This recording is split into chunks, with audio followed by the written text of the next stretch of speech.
Hey, I wanted to review with you a topic that's been close to my heart for decades now. It's crazy how we've put up with this for so long, and yet, due to the drought and kind of obvious climatic conditions in California, people are finally starting to see the light and come into this confluence and legislation of what we might call non-functional turf. So if you live in a dry summer climate like California, where it rains maybe, I don't know, a third to a quarter of the year at best, and then there's this long stretch where there's no rain, and yet you've got this immense turf experience on your property. In the old ages, this was a sign of affluence, of the aristocracy, the haves, not the have-nots, but the folks that had power and land and water. They had these expansive hunting areas and LAs and the whole bit, and that got exported to America, which is great in Maine, or back east where you get rain in the summer. But we live in California on the West Coast with a Mediterranean climate, and we get none of that rain. So why do we have the turf? Because it's a sign of affluence. Well, that's changing. It's now a sign of not only are you not really cognizant of the current realities, it's irrespectful of our ecology, it's detrimental to our future. I could go down the list. And so I am super happy that we have legislation in place that really calls out the folks that are putting turf where there is no reason whatsoever for there to be this grass, right? So, and yet, I get it. This is a real challenge to property owners that have this expansive turf. It's no fun, and it's a real reality. Going forward, it would be obvious not to plan it that way. But what we've got to deal with is a situation where we have the turf. What do we do now? So I want to just kind of explore what this means and go through the process of where I think we can go. Let's dig into this.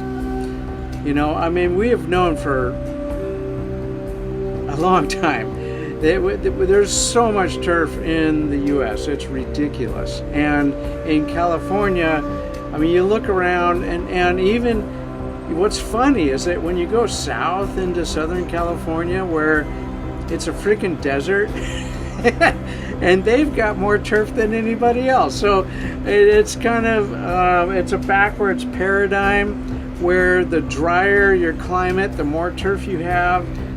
Anyway, hopefully this is going to change, and here's the scary thing, is that we're irrigating this turf with potable water that we could drink, water that we could use. We don't want to use this precious blue gold on areas. It just doesn't make sense, and we're missing the opportunity, right? And so here's the reality. Turf takes a lot of water to be healthy. And the water that we can drink is really precious. There's not that much there. Our population is growing. We've got this issue that we need to contend with, and that we need to protect our potable water. But that's not the whole story. I hate to be the bearer of bad news, but turf in the commercial setting in most California professional landscapes, what we're looking at is a ridiculous use of fertilizer, of herbicides, and the carbon footprint is unreal. I mean, you think about the trucks, the water has a carbon footprint. Remember, to get water from where it originated to where it's being applied at the pressure needed, that takes a lot of carbon input, right? And then we've got the mowers, the blowers, the edgers, all of that. Not only, especially with the 2-cycle engines, does it create an tremendous pollution issue, but just the basic influx of carbon into the atmosphere, and I'm getting carried away, I know. And yet here's the thing, the turf, it's green. This old thing of green and clean, and it makes no sense because it does nothing to support our biodiversity. I mean, almost by definition, it's a monoculture or maybe a biculture because we've got, fescue and bluegrass. But there's no resilience there because there's a lack of diversity and there's no habitat value. There's no seasonal interest. It's just green. It's boring. So what are we doing, right? I mean, so when we talk about water in particular, 100% is actually, it's funny because the evapotranspiration reference is fescue. It's a cool season grass grown at 6 inches with all the water it needs, and that's 100%. And that is what we compare all other plants to in terms of their water needs. It's called the Water Use Classification of Landscape Species. So it's sad that we have to compare all our plants to turf, and yet that's really what we're doing. When we look though at, we say that, yeah, we could give them 100% and they would take it gladly. I mean, these are greedy plants. They love water. But we can irrigate them at 80% of that, and they're just great, right? We cut it back to 60%, and they start to feel that's a little much. That's deficit irrigation. So, we look somewhere in between there for irrigation, and yet this kind of water is a lot when we compare it to very low and low water use plants that are more in the 30% range, and that's really where we should be going. So thanks goodness for the drought. In 2022, right, the State Water Board decided, because we have no water and it's drying up and wells are going dry, and it was a scary thing. And so we're going to go, hey, you know what? We're going to ban non-functional turf.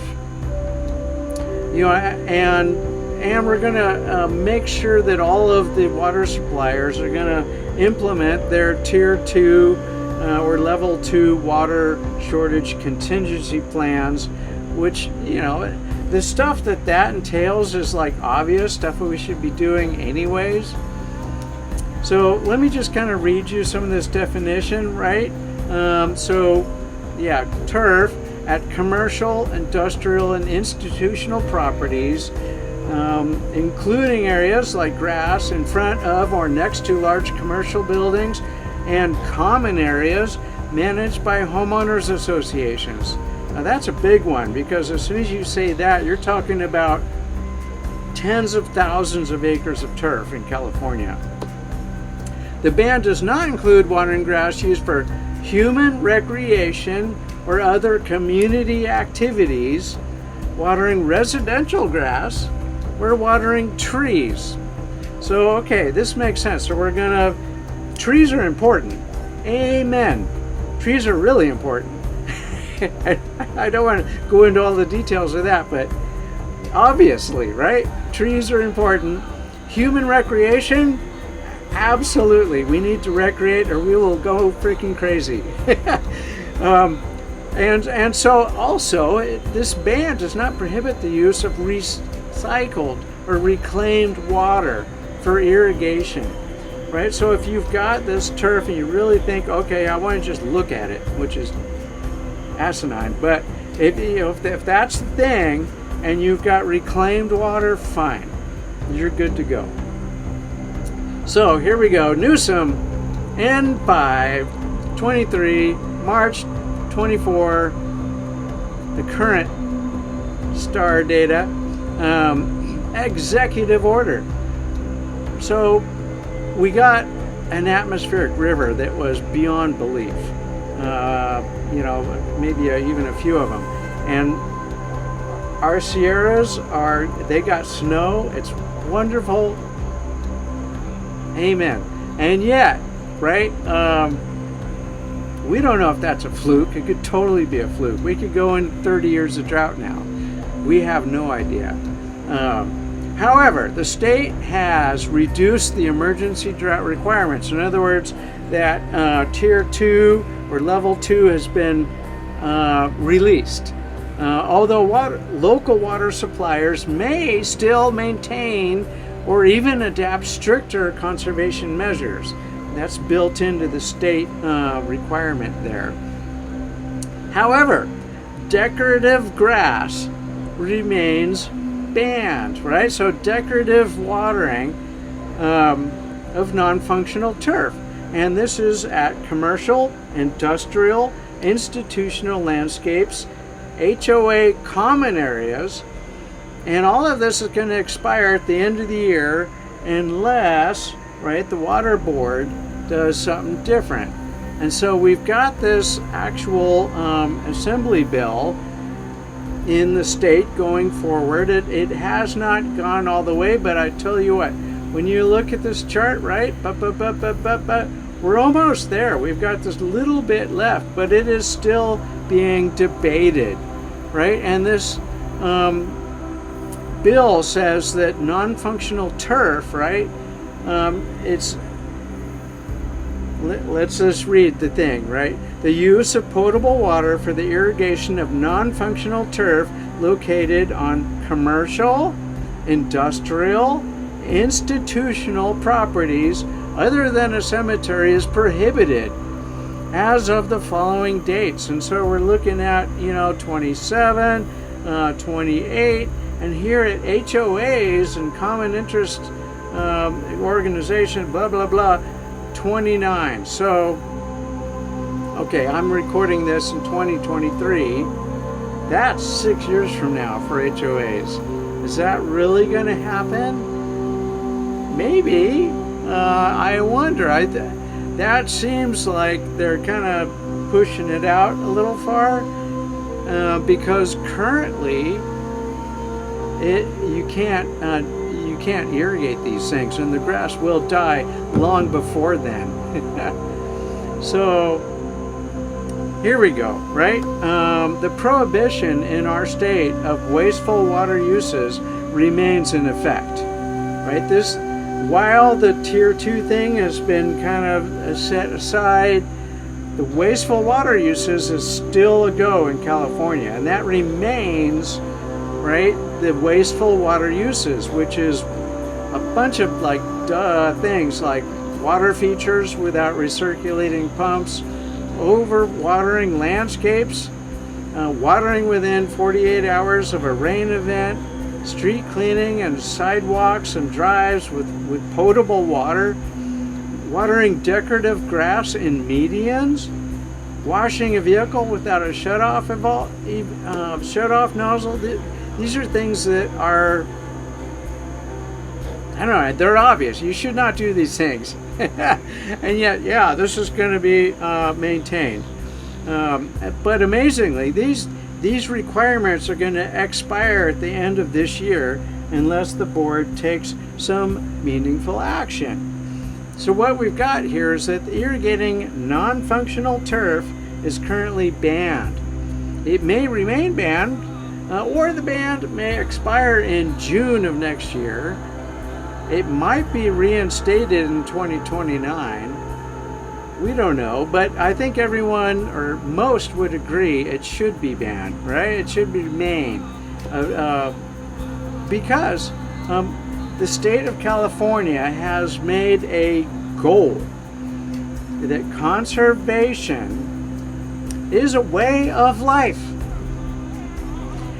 And this is regardless of the current weather. We know we live in a dry environment and climate, and obviously the amount of turf we've got is ridiculous. So luckily, many municipalities agree and have made it permanent already. Let me just kind of throw out a few, or at least, I gotta hand it to Valley Water, right? Their board of directors unanimously adopted a resolution declaring that water conservation must be a way of life, and that the ordinance with permanent wastewater prohibitions to ensure a precious resource is not misused even in drought periods. So that is pretty cool that they're like, hey, you know what? I don't care if we get a wet year, 2 wet years, we're gonna act as if we're responsible people and we're gonna save some water. So what they've done is they have permanently prohibited daytime watering from 9 a.m. to 6 p.m., which really that expands it beyond many other areas. Permanently prohibited runoff. I love it, right? You can't have water going down the curb into the storm drain. Watering within 48 hours of a rain event, and that's been clarified in some verbiage to be a significant rain event. I think it's a 1/4 inch or more. Leaking, broken irrigation, and here's the big one: watering non-functional turf, permanently prohibited, right, at commercial, industrial, and institutional properties, including common areas of HOAs and multifamily properties. Again, I mean, I can't tell you how many acres this affects, but this is huge. And what are we going to do, right? So there's a bunch of other municipalities and water agencies. East Bay Mud, is going to continue to ban outdoor watering with potable water on non-functional turf on non-residential sites. We've got MMWD, right, prohibiting irrigation of purely decorative lawns in commercial, institutional, and industrial sites, and decorative lawns in common areas of HOAs, right? So, I mean, they're being real specific. Santa Rosa, right? Just this last month, commercial, industrial, institutional, non-functional turf must not be irrigated. Isn't that cool? So, we're getting an agreement here. HOA common areas, unless it meets one of the exemptions, are included in the turf irrigation ban. This is, at least they're saying, hey, you know what? This is going to be for at least a year, unless it's been taken away by the state or extended by the state water board. Sacramento, watering of non-functional turf, solely ornamental, not regularly used for human recreation or civic or community events, sports, human recreation purposes, civic. Yeah, this is great, right? We are prohibiting the turf for commercial, industrial, and institutional customers unless it meets these standards. And then here, just mandated a few days ago, the ban on wasteful water uses such as watering ornamental grass on commercial properties. This is music to my ears. Dublin, San Francisco, it's you go down the board, you look at all the different areas, the municipalities, the water agencies, most of them are going, hey, you know what, we're going to follow the state and our governor, we're going to go, no more of this. So, if most of the trend-setting water agencies have followed this state board, and some have even made the ban permanent.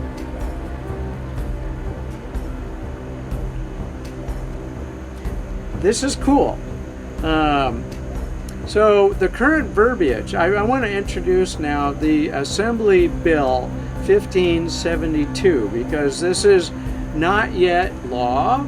It's a bill. It's going through the process. It's being debated. It's being updated.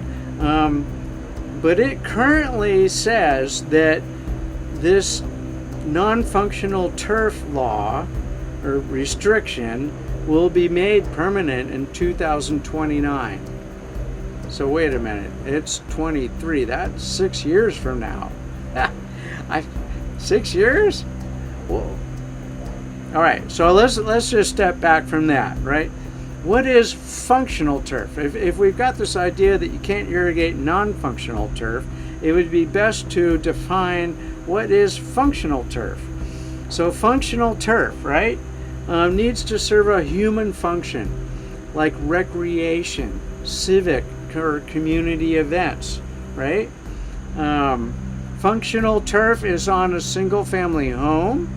It's in a park used for sport, gathering, and recreation. It's on a golf course. It's on a school field, sports field, needed for veterinarian offices and pet relief. Pet relief is a big one, I tell you what, especially when you see what we can do with HOAs. Boarding facilities, cemeteries, right?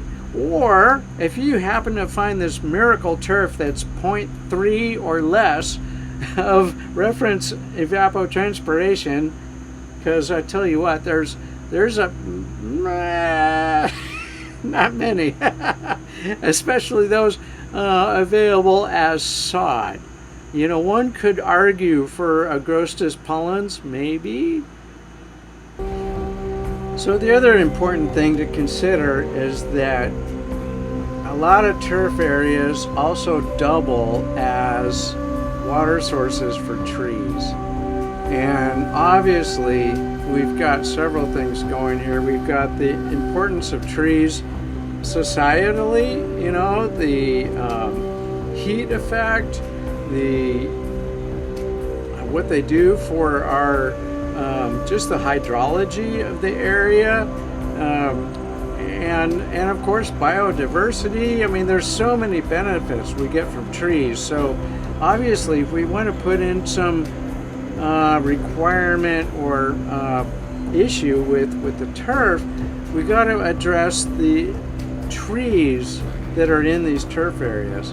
And so watering directly beneath tree canopies and shrubs is considered functional. So what that means is we need to look at our hydrozones, the areas covered by various valves, and see which ones are directly under tree drip lines or extended out, because we all know that the roots extend beyond the drip line, right? What is the actual hydrozone of the trees, right? And how can we take the sprays from the old turf and convert them to some kind of drip or bubbler application just for those trees? I think that's where we are headed. So that's functional. Let's look at non-functional turf, right? The easy one would be anything related to the street, right? So if you have a median, some kind of roundabout, or a parking strip, all of those, that is completely non-functional turf. It is purely ornamental, and it's ridiculous that we've been watering it with potable water. Let me throw this in from the water boards, right? They say non-functional turf is a ground cover surface of mowed grass that is ornamental and not otherwise used for human recreational purposes. Non-functional turf does not include sports fields, school fields, areas regularly used for civic and community events. Okay, so that's cool, but what is recreational? And I think to go to this, we've got a great definition that's part of the Model Water Efficient Landscape Ordinance. And this is an ordinance that's been mandated by the Department of Water Resources, that has been adopted by the California Green Building Code in 2016. It was initiated back in like 2010. This has been with us for over a decade. And yet so many people haven't heard of it. So the definition of recreational turf from the Model Water Efficient Landscape Ordinance is that it is excluding private single-family residential areas. It's designated for active play, recreation, or public assembly in parks, sports fields, picnic grounds, amphitheaters, or golf course tees, fairways, roughs, surrounds, and greens. Okay, the golf folks got what they wanted. Obviously, they had lobbyists in this little description, because pretty much that description says that anything on a golf course is fair game. Fine. I'm not a golf guy, but I understand. And so, look, you know, this is a bill that is in the process. It's still being debated, but it gives us, the verbiage is changing, and we've got some new definitions of different words, like what is a common area, right? So a portion of multifamily residential properties or common interest development that is not assigned or allocated to the exclusive use of occupants of an individual dwelling unit within the property. Okay. I mean, that kind of makes sense, right? What's common versus a single dwelling area. Community space, right? Accommodate human foot traffic for civic, ceremonial, or other community events or social gatherings. So, you know, I'm seeing a lot of HOAs that have a lot of clubs that meet in certain areas, and that could then be, you know, a social gathering in a community space. Here's a definition: functional turf, right? Recreational use area or community space. So again, we've got those definitions. Enclosed by fencing or other barriers. Now this is interesting, because I'm got a lot of areas where we've got a fence around a pool, which is mandatory, right, for safety, and yet within that pool space there's a turf area. So that area is available to the community, but it is fenced. So this is interesting to me, right? Talking about enclosed by fencing to preclude human access. You know, my thought is that if everyone in the community has the code to get into that fenced turf area, we should be good to go. But yeah, we're getting there. This is a work in progress. Multifamily residential property means any property including more than 4 dwelling units. So that's good. Non-functional turf. Okay, it includes turf located within the streets, right-of-way, and parking lots. Absolutely, that makes sense. Obviously, you're not going to be recreating in a parking lot. Recreational use area. All right, so this might be a little slightly different from the water ordinance definition, but it's accommodate human foot traffic for recreation, sports fields, golf courses, playgrounds, picnic grounds, pet exercise areas, formal or informal. So this is pretty broad when we do this. And because of the breadth of this, the Water Board actually created a letter to HOAs when this was instigated. And what I wanted to do here is just read a couple of little things here. So homeowner associations must determine whether turf is functional or not when implementing landscape irrigation. Whoa! So it's not the state, it's not the county, it's not the agency. The HOA must determine whether the turf is functional or not. Interesting, right? And then we look down here further, it says, our expectation is that each HOA notify residents about the drought and allowable conservation actions, along with the homeowner association's determination about which HOA controlled turf will be classified as non-functional and the basis of that decision. So this is key. So, because a lot of HOA, again, we're talking about tens of thousands of acres of turf in California being declared a no-go for irrigation, which is terrifying to people that have investments and property in those spots, because you take away the water, those property values are going to decline, guaranteed, right? So everyone is a little freaked out about this.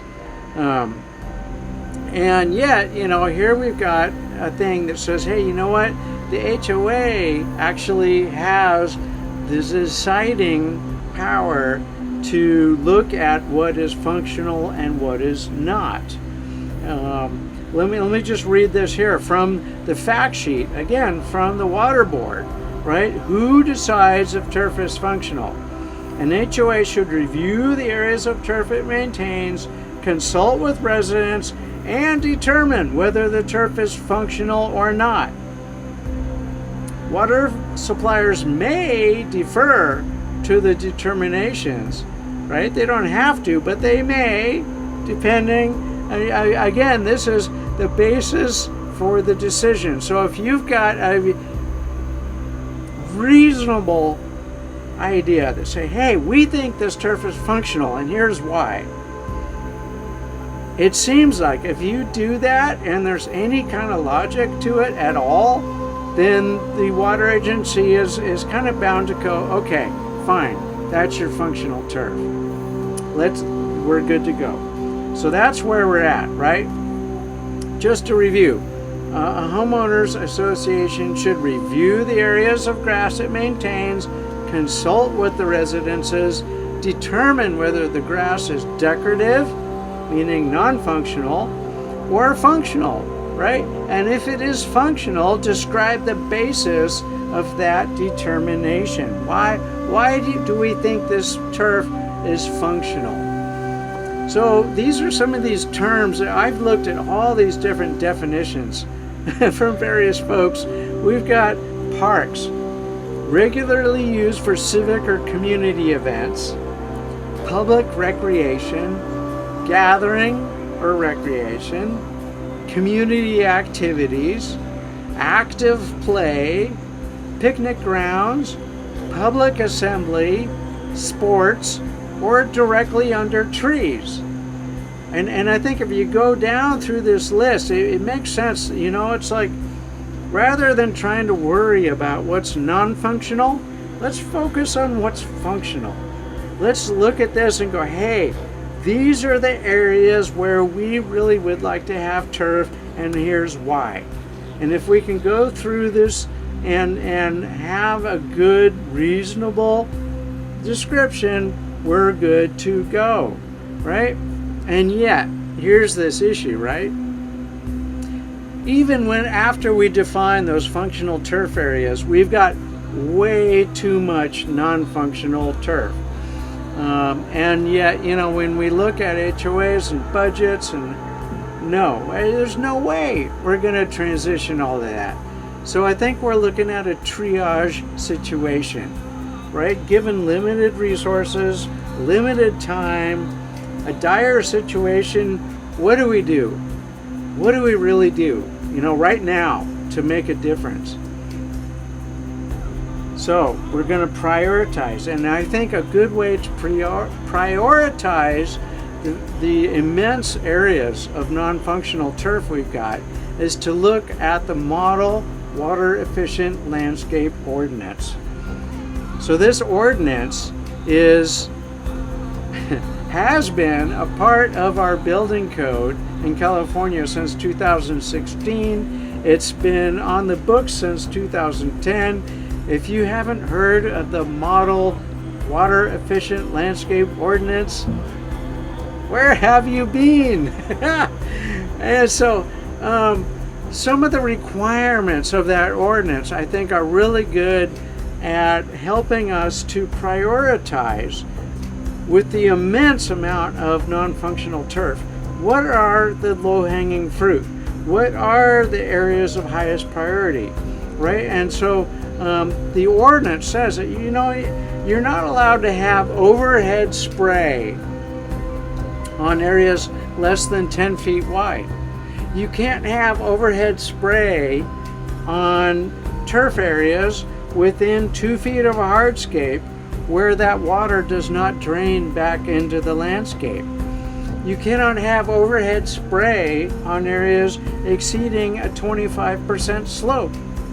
Because we know all those things create runoff, and runoff should not be allowed.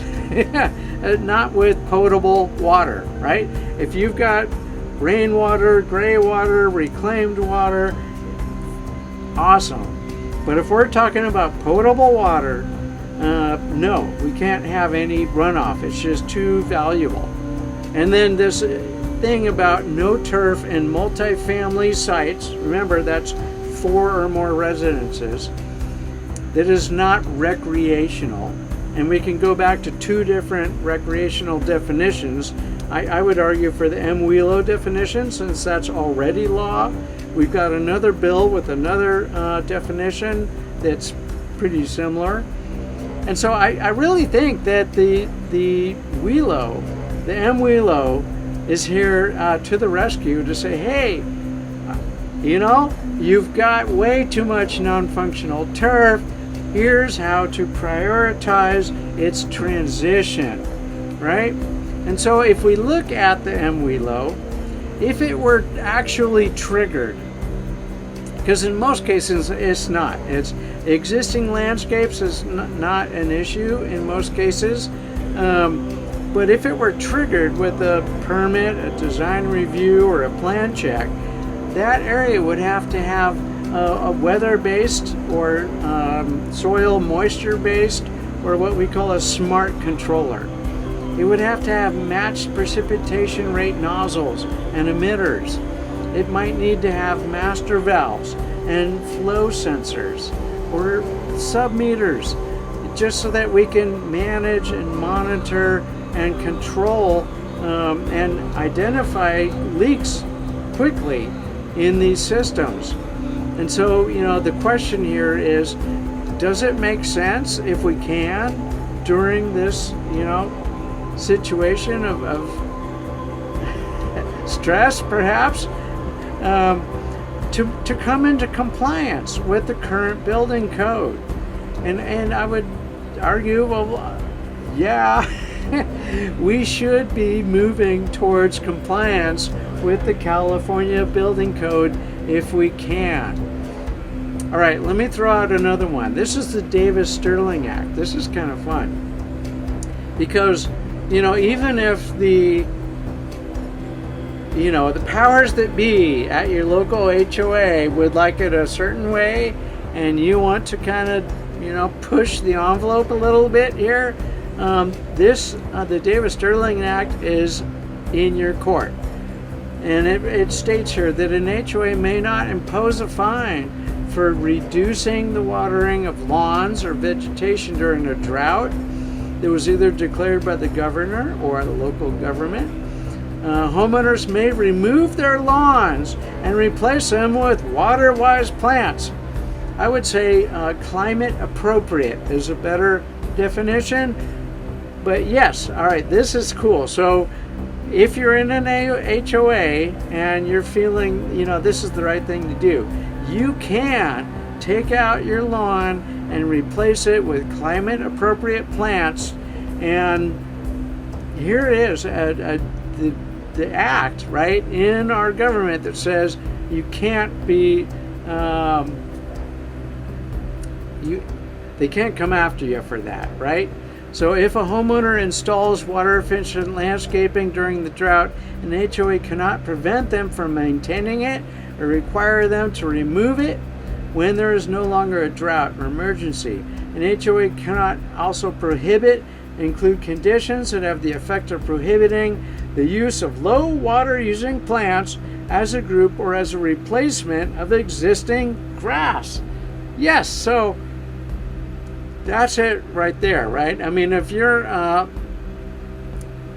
in the landscape committee with the board and you're doing your thing, this is great. I think we can follow this ordinance. We can define what is functional, right? But there's also this, this says, hey, you know what? If you're in an association and you want to just go for it, you can, right? So all the power to you. Here's the strategy, right? We need to quickly, in a triage situation, determine the functional turf areas, determine turf areas under trees, right? So both of that's functional. If you're watering trees, if you've got areas of public interaction and gathering and sports and recreation, awesome, right? Map out the hydro zones. We need the areas that each valve, each controller, right? So you go valve by valve, controller by controller to map out those hydro zones.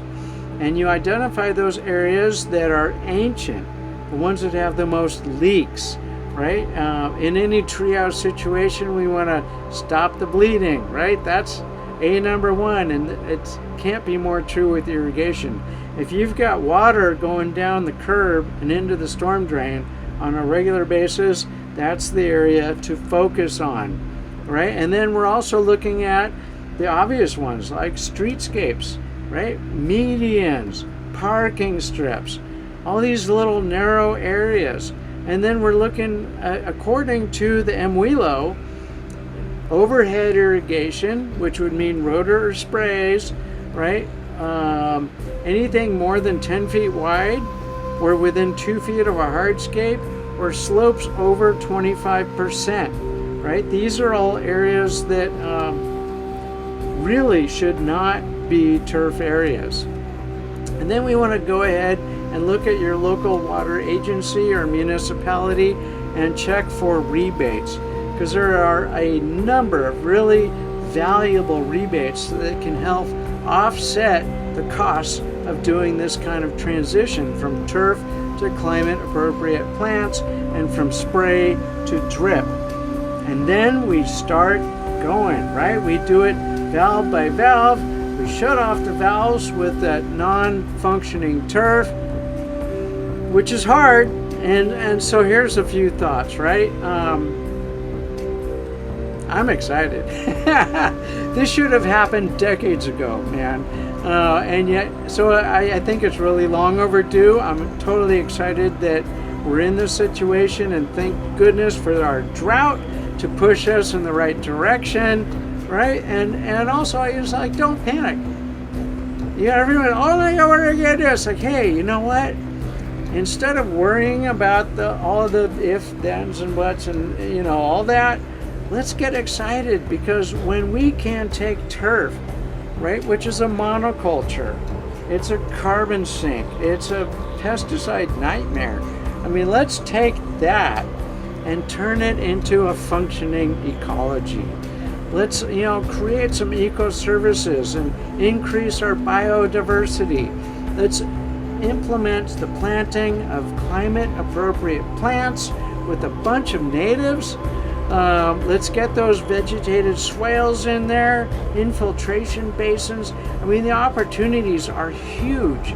And the idea of the benefits of this to our social good is tremendous. There's plenty of data, talking about the value of a good functioning ecology and landscapes and social well-being. And that's what we're creating, right? And we're also really kind of capturing the California aesthetic, because we've been living in this paradigm of green turf that makes no sense in California. So just to review the tactics here that we might employ would be sheet mulching. And sheet mulching means you can actually compost all that turf in place with compost and a membrane that's going to decompose and mulch, right? We're going to stop the overhead spray that just evaporates and implement more of the mini drip grids within the landscape and convert those sprays to drip. We're going to also mimic, right, the natural process and speed it forward of creating an O horizon. So on top of the topsoil, the A horizon, you have an O horizon. And in that O horizon, there's the mulch layer and the compost layer, right? It's the natural thing where things drop out of the plants and the trees and they decompose, they become mulch, they become compost, they get incorporated into the A horizon. It is a loop, it is soil nutrient cycling, and we're going to reinstate that where it's been missing all these years. Also, looking at disconnecting the downspouts. If we look at our roofs, our parking lots, our driveways, all these areas, there are these huge water sheds that are shedding water. And then we need to create the water sponges that soaks that water up. Instead, on many properties, we've got a situation where the watershed is connected to the storm drain line. We need to disconnect the downspouts and the watersheds and have it flow through the landscape and create those water sponges to soak in and recharge our aquifers.